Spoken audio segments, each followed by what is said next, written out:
Today's video will be a little different because I'm trying something new. I was transferring the Synchrodyne and the Synchrodyne Expand to its new home in a Pulp Logic lunchbox case, and I figured it would be a fun time to take a look at the back and point out some of the things that I found interesting, and you might as well. So what I have here is the Synchrodyne Expand on the left and the Synchrodyne on the right, and I just wanted to talk through how they're laid out, point out a couple interesting features, and then I'll get to installing them in their new case, which you'll see in the rest of the upcoming videos. So I'm filming this with my iPhone with the light on because we're going to be looking at some very small components here. But here you can see the cables that came from WMD. Now I bought these secondhand, so I'm kind of assuming that these were exactly how they were set up or supposed to be set up. But if you're setting yours up, red stripe on the top as they go across from one to the other. This one's interesting because it looks like they notched out one of the conductors there. I'm guessing there was something that was transmitted, but they didn't want to for some reason, so presumably that is supposed to be that way. I took out the power cables, which go here and here, just for the sake of the video, because they were kind of in the way. First thing you can easily see is the trim pot up here. So that is the trim pot for the wave folder input. So, in fact, you can see up there it says wave folder level. So that control was moved to the front of the Synchrodyne Expand right up here. Next, I'm going to flip this over.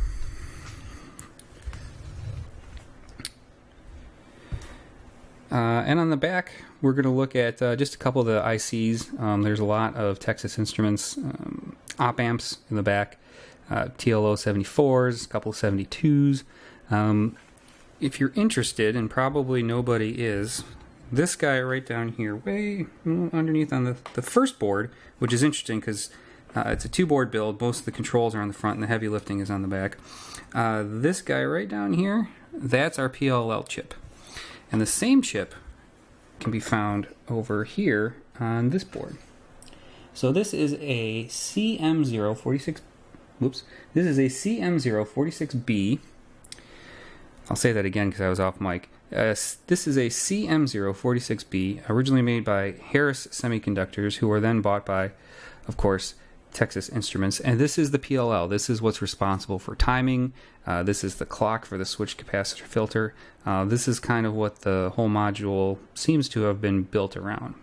Speaking of the filter, if we go back to the original Synchrodyne, conveniently placed right here, also upside down, is the LMF 100.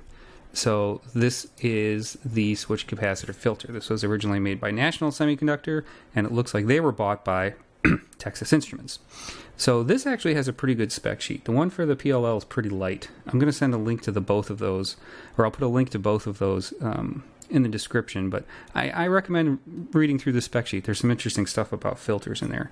But if you're ever curious as to what the ICs were, and I know I was, that's what they are. One more interesting thing, here is the Vactrol that is used in the compressor per the manual.